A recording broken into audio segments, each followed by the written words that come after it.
So today we're going to go through what to say to someone who broke your heart.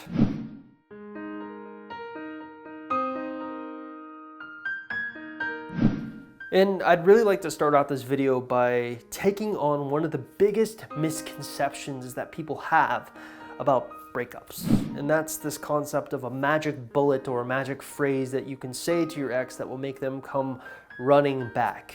I hate to break it to you, but it doesn't exist. In fact, most of the times, people who are trying to convince you that there is some magic phrase that will unlock his heart and things of that nature are just plain lying to you. Here's the truth.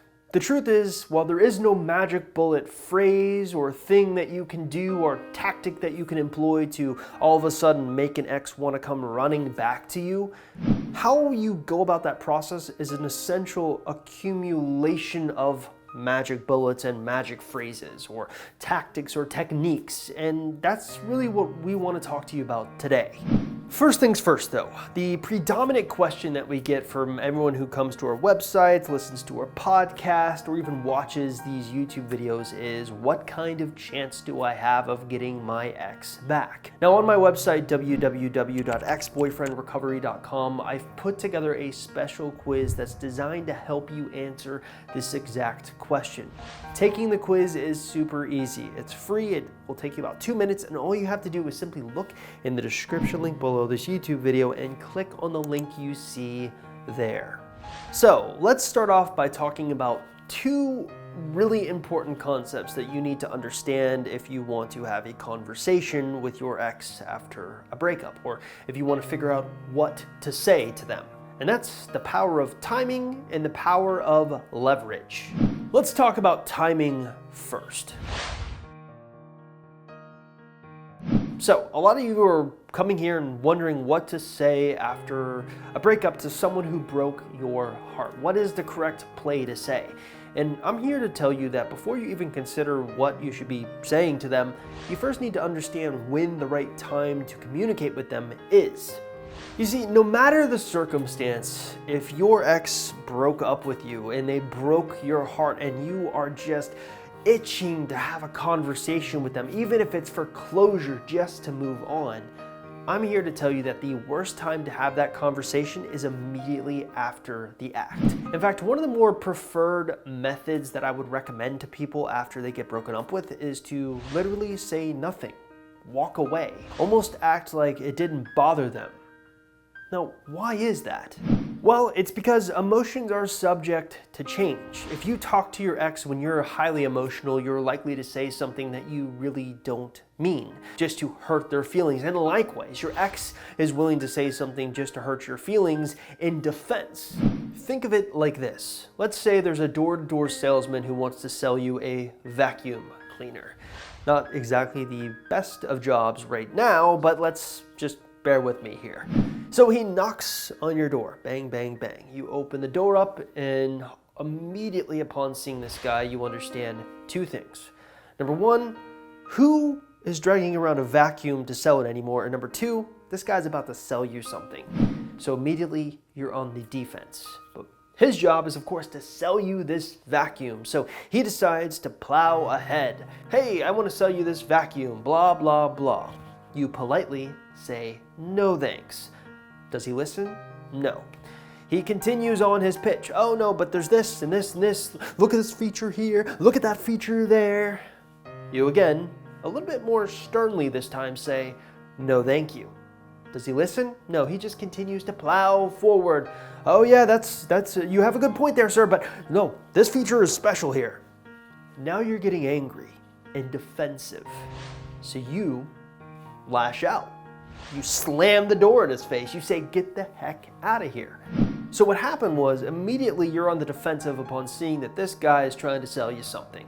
But what does he do? He just continues to push and push and push until you are so defensive you've grown angry at him. And this is exactly what occurs after a breakup. Your ex breaks up with you. Your heart is broken, so your first reaction is to try to win him back immediately. Something can change, I can fix things. But your ex is already defensive, so you push. And he says, no thanks. You push again, he says, no thanks. You push again, and now he's angry. And that's when you say things and he says things or she says things that they don't really mean.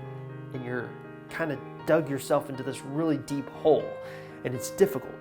And that shows you how important timing can be. So what you maybe don't realize is that timing truly is attached to emotion. Now, what do I mean by that? Well, it means that you do not want to have a conversation at all. You do not want to say a thing to that person who broke your heart until you're in the right frame of mind to talk and they're in the right frame of mind to accept the talk. This is obviously one of the primary reasons that we recommend no contact rules. See, a lot of people look at the no contact rule as this way of making an ex miss you. By ignoring them, you're taking away you, which of course makes them want you more, but most of the times that's not how it works, at least how we've seen it applied.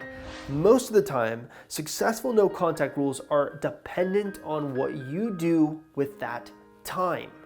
So the key to a successful no contact rule is what you do with your time. And usually that revolves around finding something that you feel is more important than yourself. Like this. Yeah. This is more important than pretty much anything else. But also, I'm a dog. He's only I'm not on the stairs. There you go. So that's a big concept that I've been harping on a lot here lately on the YouTube channel. That's finding something that's more important even than your relationship. And it can be anything. It could be another relationship with your family. It can be something that you're trying to create. It needs to be personal to you, but it also needs to be something that you feel an extreme passion for, something that you're just not going to give up. This will allow you to have the proper perspective that you're basically wasting your time focusing on your ex, and you should be focusing on this thing during your no contact. Now, let's switch gears and talk about leverage, because while timing is important, really how we communicate with our ex is all about leverage. So, what should you say to someone who broke your heart? There's kind of an embedded question within this question, and that's not so much what you should actually say, but so much how do I get the result that I want? Now, depending on the result that you want, pretty much it's all going to revolve around this concept of leverage. And to get leverage, you need to persuade your counterpart that they have something real to lose if something falls through. Here we come to the predominant question that this whole video is revolving around. What should you say if your ex broke your heart? What kind of conversations should you be having with them? Well, basically anything that will get you leverage to feel that they're going to lose you forever. Any type of conversation that helps that goal get achieved is the right type of conversation that needs to be had. And really, this revolves around concepts that we've taught a lot here on the YouTube channel. Concepts like the value ladder and the value chain, which is basically what types of methods you should be communicating with your ex, and also what types of conversations you need to be having with them. These concepts, these value chains and value ladders that I've came up with, that if you really want an explanation for, you probably should go check out the website. It's all about building leverage by making your ex intrigued in a conversation with you again, making them feel like they could lose you forever if you get attached to some other guy. And then there's that whole concept of acknowledging your ex's fears through empathy. Now, what is this concept? Well, one thing that we've learned is that people, when there's breakups, they tend to kind of operate under different wavelengths. Now, what do I mean by that? Well, basically, you're thinking one thing, your ex is thinking another thing, and there's a huge misconception between those things.